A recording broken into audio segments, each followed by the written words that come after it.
I never thought my sister's wedding would be the day everything changed. Looking back, I should have known something was wrong when my invitation arrived 3 days before the ceremony.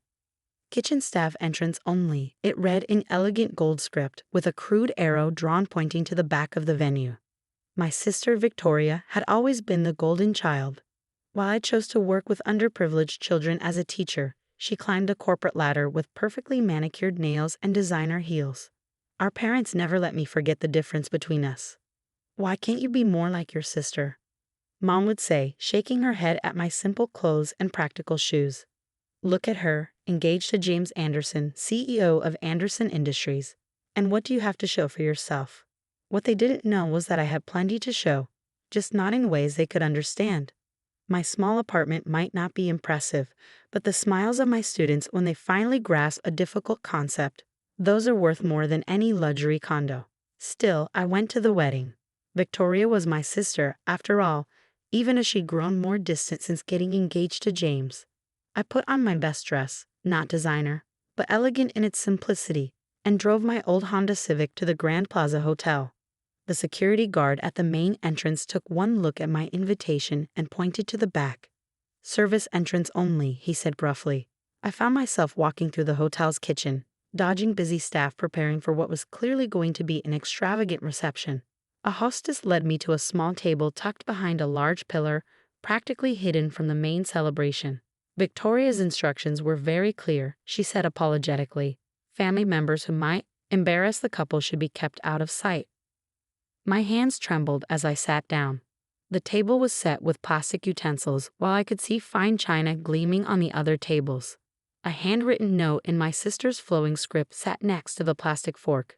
"Know your place, little sister. Don't ruin this for me." I should have left then. Should have walked out and never looked back. But something made me stay. Perhaps the same stubborn determination that made me choose teaching over the corporate career my parents demanded. The ceremony was beautiful, of course. I watched from my hidden corner as Victoria floated down the aisle in a gown that probably cost more than my yearly salary. James Anderson waited at the altar, tall and distinguished in his custom tuxedo. He was handsome in that polished way that Grace magazine covers, but something about his expression seemed strained. Then he saw me. In that moment, as his eyes met mine across the crowded room, James Anderson, CEO of Anderson Industries, did something completely unexpected. He dropped his wedding ring. The small golden band made a distinct ping as it hit the marble floor and rolled, coming to rest right at my feet. As I bent to pick it up, memories from 15 years ago came flooding back. I was 19, working my way through college at a small coffee shop in Boston.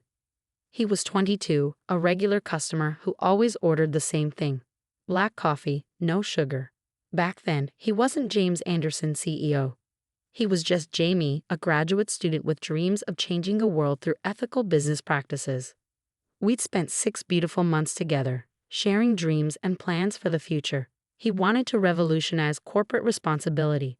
I wanted to teach. We talked about combining our passions somehow, maybe starting a foundation for education. Then he disappeared. No explanation, no goodbye. Just vanished from my life completely. I tried to find him, but it was like he never existed. A year later, I saw his photo in a business magazine. James Anderson, heir to Anderson Industries, engaged to a wealthy socialite. My heart broke all over again. Now here he was, staring at me like he'd seen a ghost, while my sister, his bride, watched in confusion. "Jamie," I whispered, holding out his wedding ring. The color drained from his face. Victoria's perfectly plucked eyebrows furrowed in confusion. "James, darling, do you know my pathetic little sister?" But James wasn't looking at his bride anymore. His eyes were fixed on my left hand, where I still wore the small silver ring he'd given me 15 years ago at that coffee shop in Boston. The one with the inscription, "To my Emma who taught me what really matters." "Emma," he breathed, and in that one word, I heard 15 years of regret. Victoria's voice turned sharp. "James, what's going on?" Before he could answer, a distinguished older man rose from the front row. Richard Anderson Sr., James's father and founder of Anderson Industries. His face was thunderous as he approached the altar. "Son," his voice carried across the suddenly silent room. "Please tell me this isn't the same Emma." The same Emma. The words hung in the air like storm clouds. What did he mean, the same Emma? James straightened his spine, and for a moment, I saw the Jamie I used to know, the one who wanted to change the world. Yes, father, he said clearly. This is Emma Chen, the woman you paid $5 million to disappear 15 years ago. The room erupted in chaos. Victoria's perfect wedding dissolved into chaos. Guests began whispering, phones recording everything. My sister's face had turned an interesting shade of red that clashed horribly with her white dress. $5 million? I stood up slowly, my teacher's salary suddenly feeling very different. You paid me to disappear? Richard Anderson Sr. straightened his expensive tie. I paid your mother. She assured me you'd never contact James again. Said you agreed it was for the best. My mother. Of course. The pieces started falling into place. Mom's sudden insistence that I transfer universities that year, the mysterious deposit in my college fund, her constant reminders that James, was out of my league. You knew? I turned to my mother, who was trying to disappear into her seat. You took money to separate us? It was for your own good. Mom stood, her designer dress rustling. Look at you, a teacher living in a tiny apartment. James needed someone who could understand his world. Victoria was perfect for him. Perfect. James laughed bitterly. Perfect for the company image, you mean? Just like that socialite you tried to set me up with after Emma left. Did you tell Victoria about that too, father? How you've been orchestrating my relationships for 15 years? Victoria finally found her voice. James, darling, surely you're not comparing my worthless sister to me. I mean, look at her dress, it's not even designer. No, James said quietly, it's handmade. Emma always said the most valuable things are made with love, not money. He turned to me. You still make your own clothes. I nodded throat tight, he remembered. This is ridiculous. Richard Anderson Sr. boomed. Son, you have responsibilities. The merger with Victoria's father's company. The merger? James's voice turned cold. Is that what this wedding is really about, father? Another business deal? Victoria went pale. What do you mean, a business deal?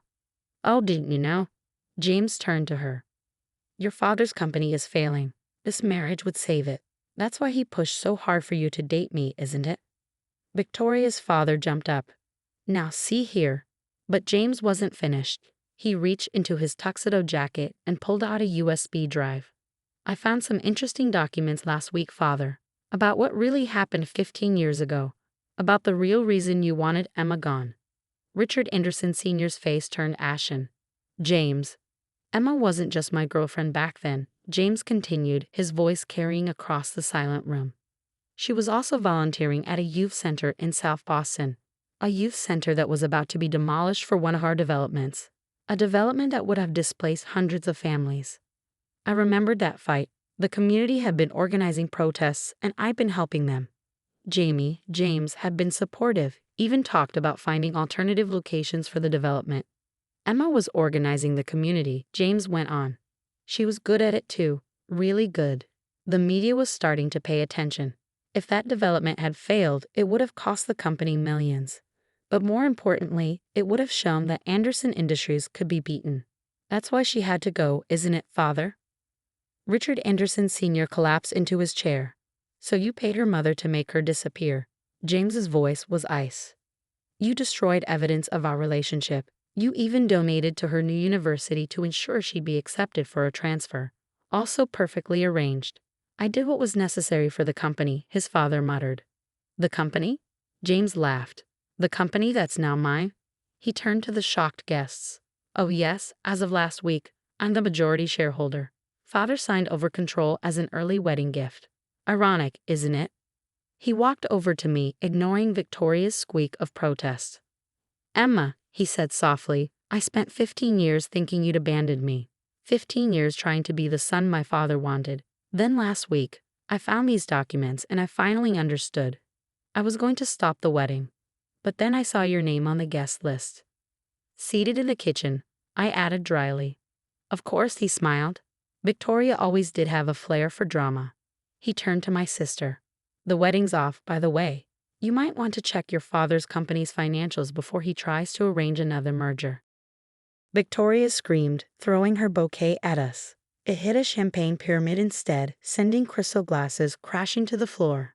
As my first act as CEO, James announced over the chaos, Anderson Industries is establishing a $100 million foundation for educational initiatives in underserved communities. He looked at me. We need a director who understands both education and community organizing. Interested? My mother jumped up.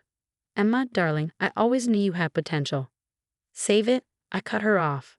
I think you've done enough helping for one lifetime. I turned to James. The foundation job, does it come with a corner office? He grinned. Only if you'll have dinner with me first. I know this little coffee shop in Boston. You can't do this, Victoria shrieked. Daddy, do something. But her father was already rushing out, phone in hand, probably calling his accountant. Richard Anderson Sr. stood up shakily. Son, think about what you're doing. Oh, I have, father. For 15 years. James took my hand. The company's image could use some updating, don't you think? Less corporate greed, more social responsibility.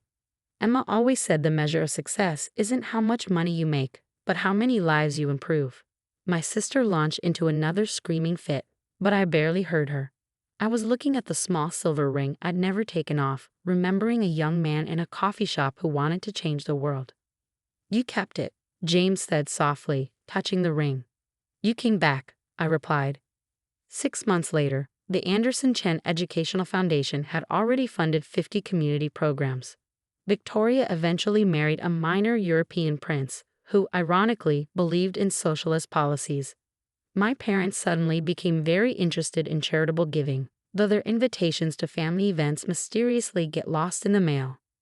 Richard Anderson Sr. retired to a villa in Italy, though he did send a surprisingly heartfelt letter of apology. I framed it next to the newspaper article about our foundation's launch. As for me and James, we still go to that coffee shop in Boston. He still orders black coffee, no sugar. But now when we talk about changing the world, we actually do it. The small silver ring finally has a companion, a simple gold band that matches it perfectly. The inscription, to my James, who came back to what really matters. Sometimes the best revenge isn't about getting even. It's about getting it right.